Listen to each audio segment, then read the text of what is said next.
Hey guys, welcome to a new episode of Way Out Wednesday. My name is Dr. Ashley Southard. I'm the site director and clinical therapist at a New Beginning Outpatient Treatment Center and also the co-founder and program director of the Healthy Way Out Emotional and Binge Eating Weight Loss Program.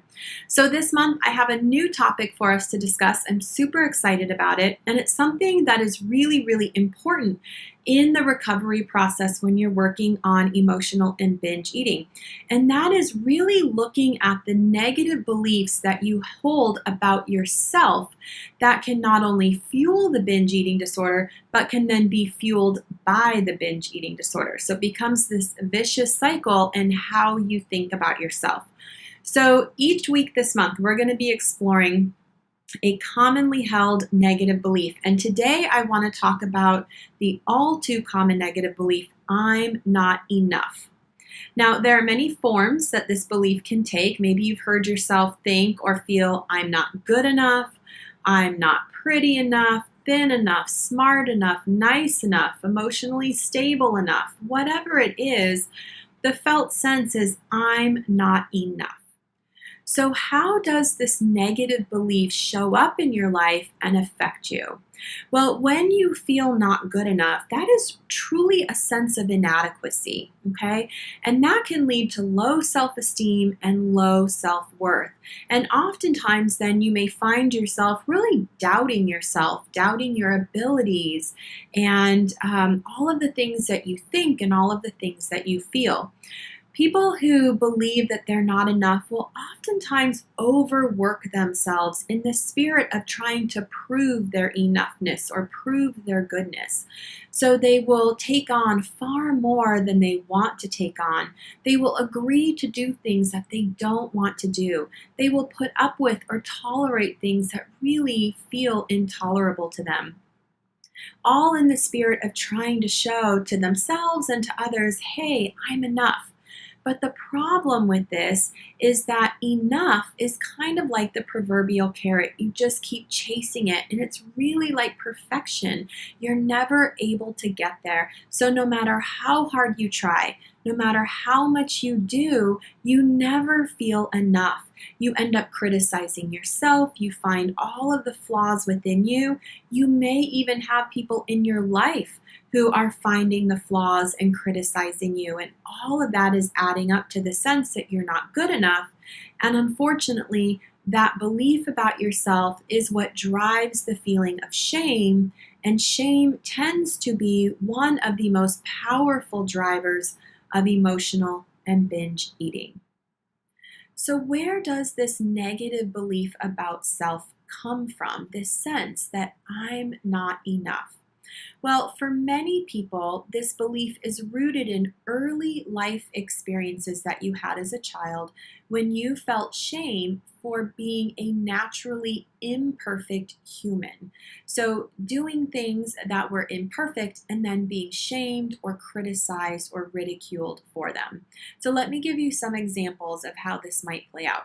Let's say as a child, you get really mad about something. You throw an epic temper tantrum. You're stomping your feet, you're screaming, you're slamming doors. This is very, very typical for a young child.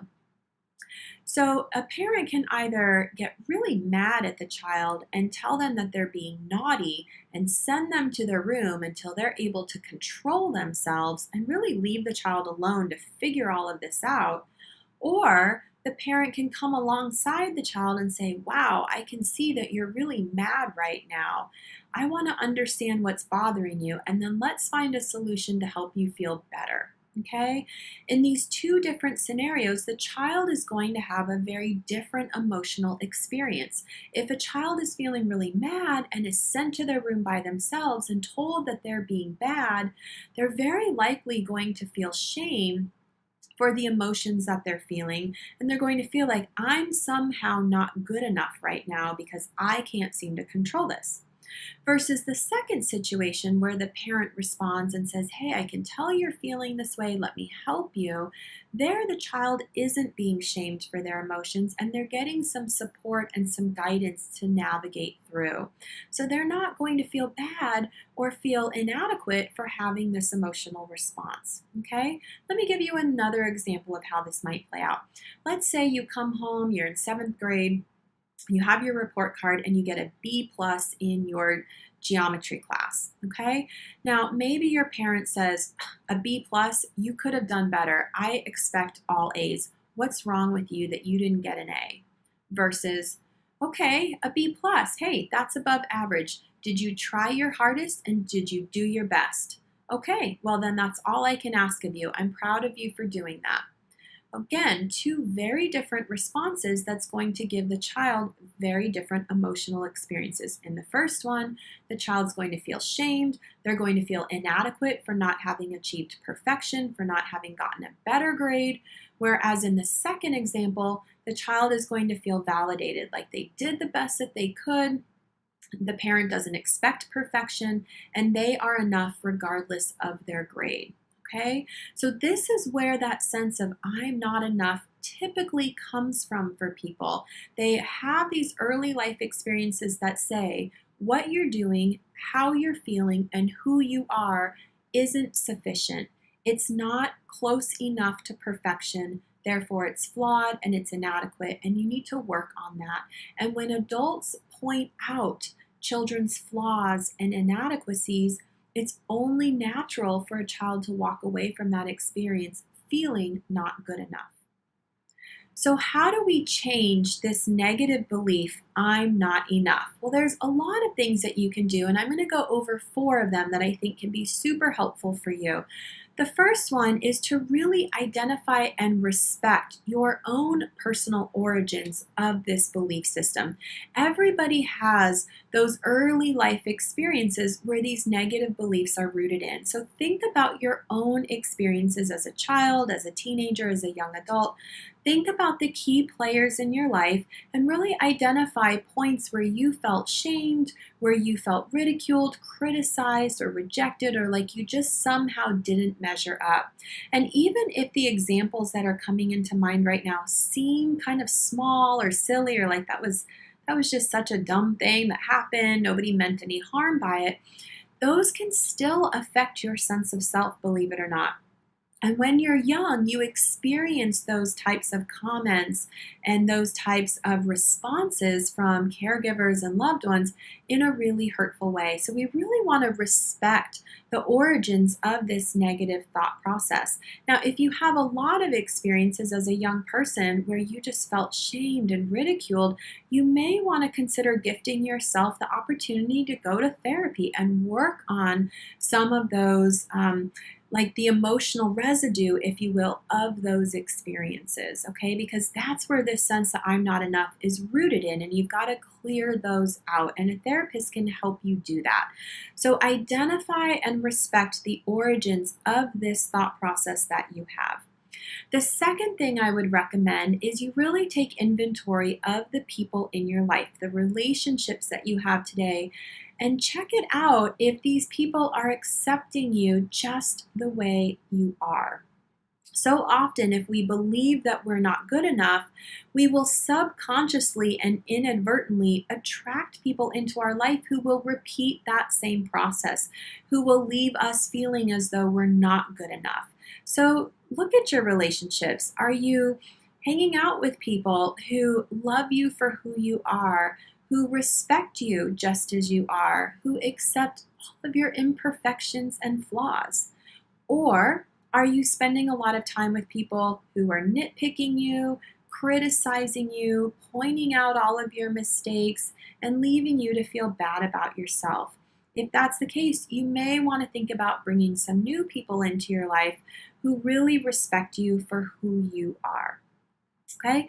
The third thing that I want to recommend is practicing positive self-talk, or what we call affirmation. So saying to yourself, "I am enough." Okay? The tape that you play in your head, it matters. If you're telling yourself you're not good enough, you're going to believe that. If you're telling yourself, I am enough, you're going to believe that. So start practicing a different way of talking to yourself, even if you don't believe it. So put Post-it notes up around your mirrors and in your car and on your computer so that you're reading those words, I am enough, over and over and over again. You start to tell yourself something enough times, you believe it. All right? So use that to support you in starting to believe that you are enough. And then the last thing I want to recommend is if you haven't yet learned about Dr. Brené Brown and all of her wonderful writings, I want you to get acquainted with them. Dr. Brené Brown is a social worker and a researcher, and she's very interested in looking at shame and how people relate to themselves and their emotions and how they feel about themselves. She has some fabulous resources both in her books, but also online. You can check out TED Talks and different videos on YouTube of her talking about how you can feel better about yourself and how you can embrace your imperfect self, because that's really what believing you're enough is all about, right? So check out Dr. Brené Brown. I think you'll really enjoy her writings and her talks, and I think they'll be a great resource for you, okay? So that's what I want you to work on. Really notice that negative self-talk relative to feeling not good enough, and start to think about where that comes from for you. Start to take inventory of the people in your life. Make sure that they are supporting you and loving you just as you are, and start talking to yourself kindly and read Brené Brown's work. Put all of that together. I think you're going to be feeling a lot better. And when you feel better about yourself, you're probably going to notice some really great changes in your relationship with food. Okay? So I'll be back here next week for another negative belief that a lot of people with binge eating disorder struggle with. We're going to talk about it, make sense out of it, and give you some tools to break out of it. All right. Have a great week. See you soon. Bye-bye.